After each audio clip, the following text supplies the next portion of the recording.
दूसरों को अंग्रेज़ी बोलते देख खुद को भी बोलने का मन होता है और स्पोकन इंग्लिश कई बार सीख लिया है मगर रिवाइज़ नहीं कर पाते, तब आपने क्लिक किया है बिल्कुल सही वीडियो पे।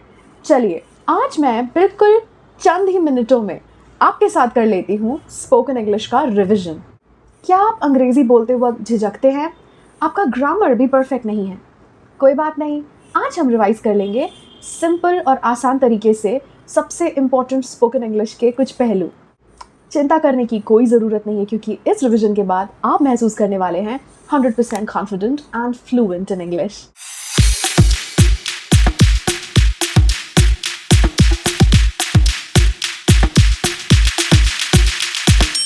किसी भी स्पीकिंग प्रैक्टिस को करने से पहले ये जान लेना पहले बहुत ज़रूरी है कि हम कौन सी ऐसी गलतियाँ रिपीट ना करें।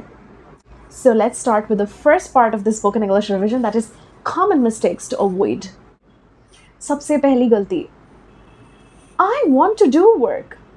Don't use do with work. Work itself is a verb. Work जो शब्द है वो खुद ही एक क्रिया है, उसके साथ do जो एक और क्रिया है उसको यूज़ करने की कोई ज़रूरत नहीं है। कई लोग अक्सर ये गलती करते हैं, कहते हैं I want to do work. Do work, दो क्रिया एक साथ ज़रूरत नहीं है। Two verbs cannot stay by each other together. सही है I want to work.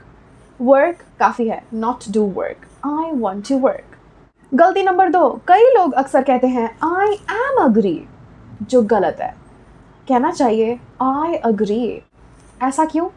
Agree already एक वर्ब है, am उसके साथ नहीं बनेगा।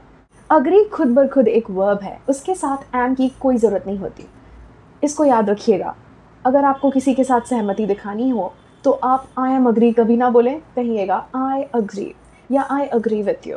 ये हो गया मिस्टेक नंबर 2 जो अवॉइड करना है। अगला mistake, taking a photo. Take जो वर्ब है फ़ोटो लेने के लिए वो गलत है, हमें कहना चाहिए clicking a photo, clicking a photo.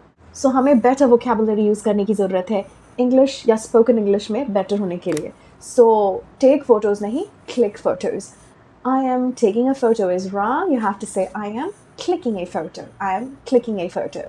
Alright, now prepositions का मिस्टेक बहुत लोग करते हैं। मैरिज, हम मैरिज की बात बहुत करते हैं, मैरिज का संदर्भ उठते ही हम कई बार ये मिस्टेक करते हैं। गलत प्रेपोजिशन यूज़ करना। फॉर एग्जाम्पल हम कहते हैं married with, she is married with a doctor. Wrong, with कभी नहीं होता। She is married to a doctor. She is married to a doctor. She is married to a doctor. Married to, not married with. Married to. So do not ever use with marriage. You should use to with marriage. So the next mistake is we usually say, please explain me this. No, यहाँ पे preposition to का होना बेहद ज़रूरी है. So you have to say, please explain this to me.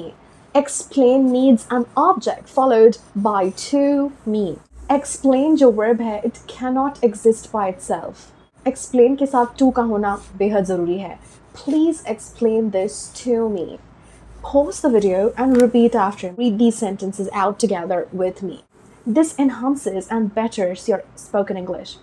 So speaking practice is crucial. So pause this video and repeat these sentences with me. Pause करें video को और मेरे साथ दोहराएं, क्योंकि स्पोकन इंग्लिश की प्रैक्टिस करते वक्त अगर हम स्पीकिंग ही प्रैक्टिस ना करें तो उस प्रैक्टिस का कोई मतलब नहीं है। इसीलिए वीडियो को पॉज करें और मेरे साथ दोहराएं। I want to work. I agree. I am clicking a photo. She is married to a doctor. Please explain this to me. चलिए, कंग्रेचुलेशंस, हमने आखिर टॉप ऐसे कुछ मिस्टेक्स को अवॉइड करना सीख ही लिया है। अब चलते हैं सबसे महत्वपूर्ण, सबसे important part spoken English practice में, जो है the question and answer round. इस क्वेश्चन एंड आंसर राउंड में मैं आपको कुछ क्वेश्चंस पूछने वाली हूँ। इस रिवीजन के दौरान मैं कुछ क्वेश्चन एंड आंसर फॉर्मेट में आपके संग प्रैक्टिस करूँगी स्पोकन इंग्लिश। मैं आपसे कुछ सिचुएशंस पूछने वाली हूँ कि अगर सिचुएशन ऐसा हो तो आप क्या कहेंगे। अगर आपको आंसर पता हो, मैं आपको देने वाली 5 सेकंड। 5 सेकंड के बाद आप अपना रिस्पॉन्स कमेंट्स में लिखें और अपना स्कोर मुझे बताएं। स्पोकन इंग्लिश में ऐसे क्वेश्चन आंसर मेथड के प्रैक्टिस से आपको मिलने वाले हैं ढेर सारे बेनिफिट्स क्या हैं? चलिए प्रैक्टिस करके आपको दिखाती हूँ। Welcoming you to the question and answer segment of my spoken English revision video. Okay, so let's take a challenge. Let's challenge ourselves with these English situational questions. And let's test you also. We'll practice together. Okay, this is how we practice spoken English with simple sentences that everyone can use on an everyday basis. ठीक इसी तरीके से हम practice करते हैं spoken English ताकि हर एक इंसान को पता चले कि वो कैसे अंग्रेज़ी को इस्तेमाल कर पाए हर एक अलग अलग सिनेरियो या सिचुएशन में। चलिए नंबर 1, अगर आपसे कोई पूछे वुड यू लाइक टी और कॉफ़ी, इस प्रश्न का आप कैसे अंग्रेज़ी में आंसर दीजिएगा? Your time starts now.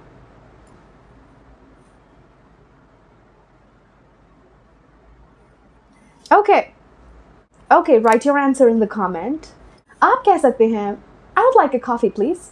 I would like a coffee please. I'd like a coffee please.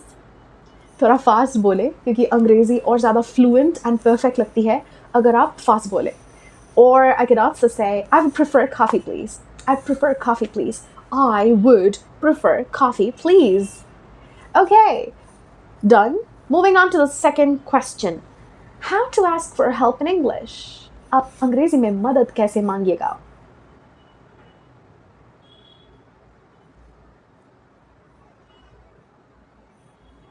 Okay, I hope आपने अपना रिस्पॉन्स कमेंट्स में लिख दिया है।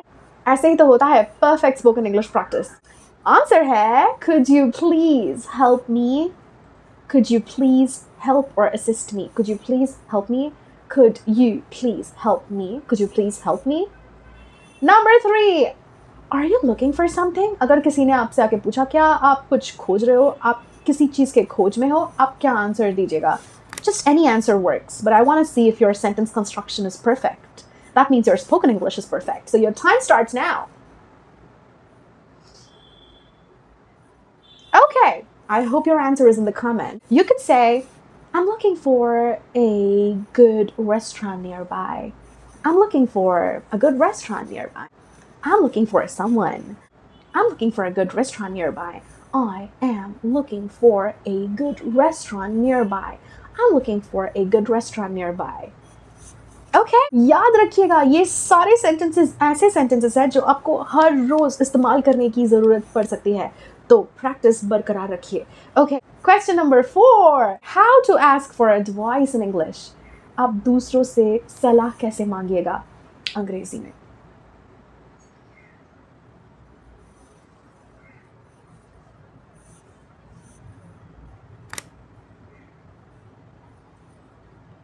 आंसर है would you recommend? Would you recommend? Yeah.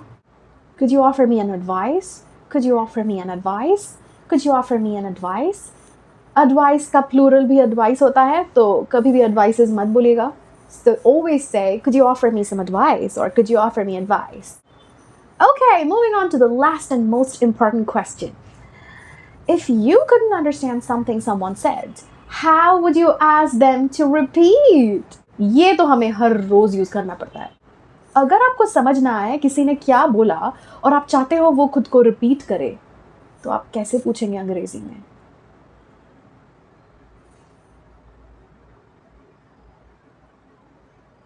Answer in the comments. The correct answer is, sorry, I didn't catch that. Could you repeat, please? Sorry, I didn't catch that. Could you repeat, please?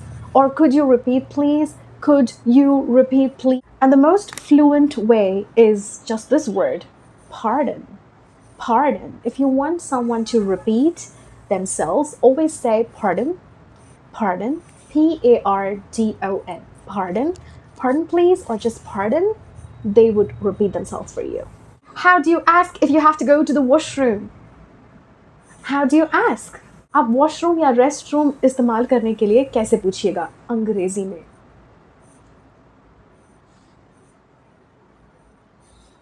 Answers in the comments?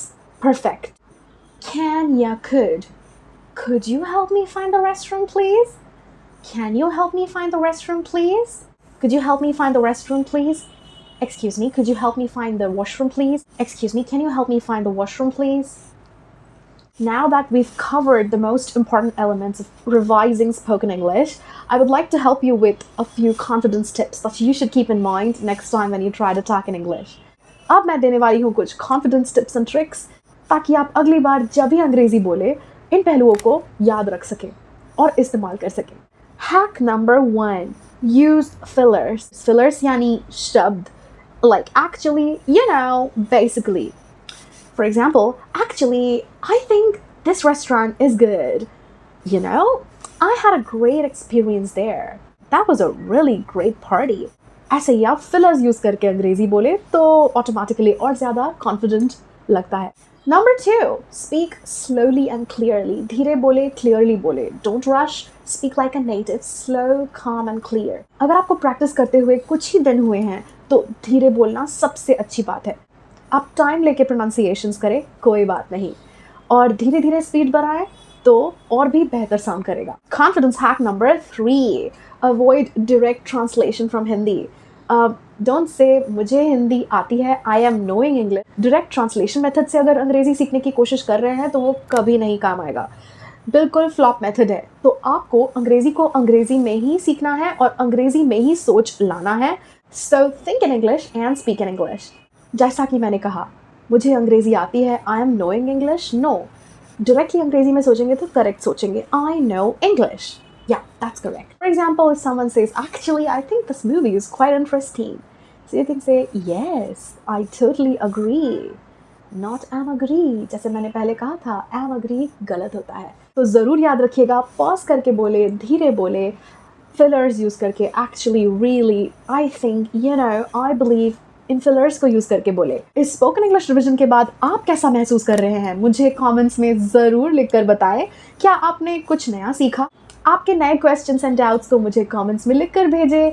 I will be very, very happy to help you. Thank you so much for watching. Don't forget to subscribe to Accentary. Like, share, comment and subscribe. I'll see you guys in the next video. Thank you so much.